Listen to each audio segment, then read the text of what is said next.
আপনারা দেখতে পাচ্ছেন আমরা এখন বিয়ে বাড়িতে ভোটদানি করতেছি। সাথে আরো রয়েছেন যারা অপারেট করতেছেন, কাইন্ডলি তাদেরকে একটু দেখেন।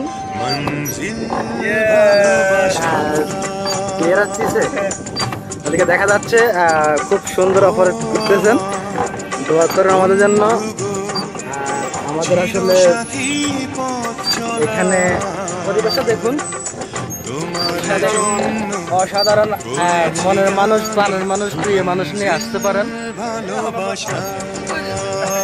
তাতে কোনো সমস্যা নেই। আর মোবাইল সাবধানে রাখবেন। মোবাইলে ভিডিও করতে গেলে যদি মোবাইল টুস করে পড়ে যায় পানিতে, তাহলে কিন্তু কান্নাকাটি করে কোনো লাভ হবে না, মোবাইল কিন্তু করতে পারবেন না। তো বন্ধুরা, আপনারা আসতে পারেন এখানে আপনাদের আপনজন প্রিয়জন নিয়ে যে কোনো সময়, আর এসে এনজয় করতে পারেন। অনেক সেফ, অনেক সেফ। সবাইকে বিয়ে বাড়ি লিগ থেকে আবারও স্বাগত।